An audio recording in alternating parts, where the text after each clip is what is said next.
줄여서 웰다잉법 또는 존엄사법이라고 하는데요. 법의 핵심은 회생 가능성이 없고 네. 치료해도 회복되지 않으며 예.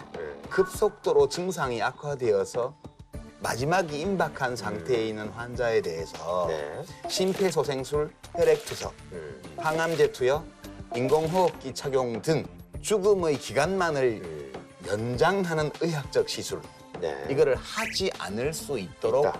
허용해주는 법이에요. 법적으로. 예. 이게 법률적으로 큰 판례들이 있었어요. 네네. 이 97년 12월 달 일어난 사건인데 사망 가능성이 굉장히 높은 그 환자였어요. 그런데 이 경막에 출혈을 일으키는데 이 경막의 혈종 자체는 제거를 했는데 내 부종이 그대로 뇌가 부어 있고 해서 굉장히 위험했단 말이에요. 그래서 병원에서 계속 치료를 요했는데 워낙 이게 중환자실의 치료비가 비싸니까 병원비 비싸죠. 예, 이러니까 퇴원을 요구한 거예요.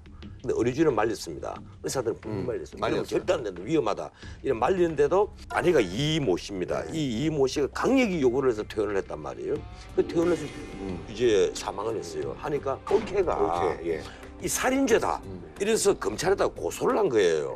그래 검찰이 수사를 해가지고 병원의 의사와 이 부인을 같이 이제 재판에 그 회부를 합니다. 법적 공방이 길었겠네요. 예, 그래서 대부분이 7년 만에 유죄 네. 판결이 대부분이 이 사건을 굉장히 고민을 많이 한 사건이에요. 근데 시간도 많이 예. 흐르면서 이제 그래서 부인은 부작위에 의한 살인이다. 치료 안 해가지고 죽겠다. 예. 그래서 부작위에 의한 살인으로 해서 이 징역 3년에 집행유예 4년. 그 의사에게는 징역 1년 6월에 집행유예 2년. 뭐 의사에게는 치명타죠. 네. 이렇게 선고를 한 사건. 그러니까 이 일이 있고 나서 의료기관들이 환자 퇴원을 안 시켜주는 네, 거예요. 네. 왜냐면 퇴원시키면 자기 살인죄로 그러니까요. 처벌을 그렇죠, 받으니까. 예. 뭐 의사들이 그러니까 하겠어요. 뭐 뚫어서 인공호흡기 꽂고 뭐 나오면 심폐소생술하고 이래가지고 환자를 하여튼 살려놓을 수 있는 최종 시점까지 의학적으로 살려놓으려고 노력을 할 수밖에 네네네. 없게 된 거예요. 그러다가 그와 반대되는 판례가 생긴 게 2009년도에 세브란스 할머니 병원에서 사건. 그 김할머니 네, 예, 이게 우리나라 최초 판결이에요. 예.